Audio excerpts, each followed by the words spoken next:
What is apologetics by Kenneth. Apologetics may be simply defined as the defense of the Christian faith. The simplicity of this definition, however, masks the complexity of the problem of defining apologetics.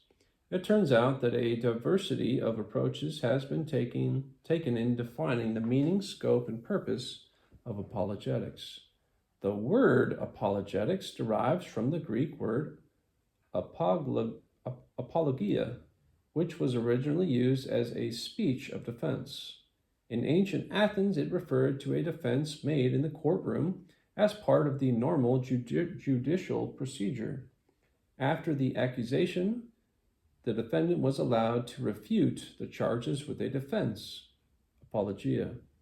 The classic example of an apologia was Socrates' defense against the charge of preaching strange gods, a defense retold by his most famous pupil, Plato, in a dialogue called the Apology.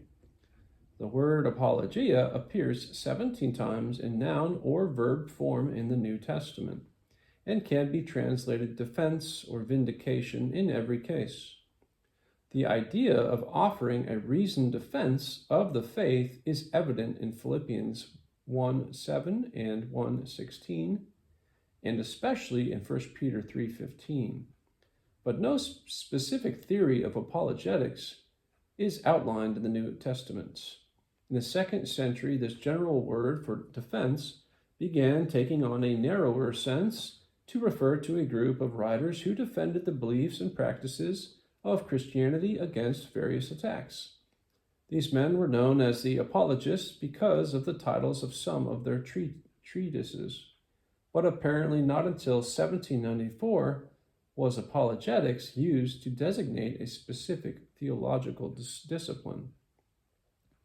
It became customary to use the term apology to refer to a specific effort or work in defense of the faith.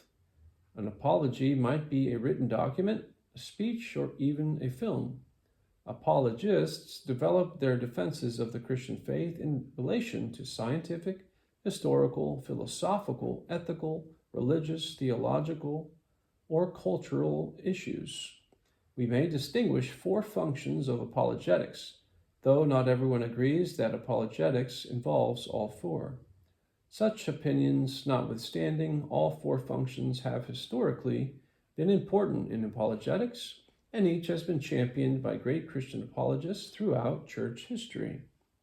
The first function may be called vindication or proof, and involves marshaling philosophical arguments as well as scientific and historical evidences for the Christian faith.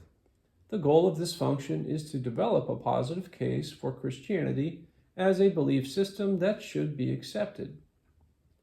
Philosophically, this means drawing out the logical implications of the Christian worldview so that they can be clearly seen and contrasted with alternate worldviews. The second function is defense.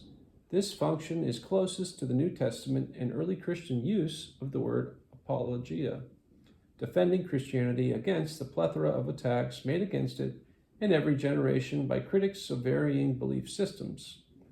This function involves clarifying the Christian position in light of misunderstandings and misrepresentations, answering objections, criticisms, or questions from non-Christians, and in general clearing away any intellectual difficulties that non-believers claim stand in their way of their coming to the faith.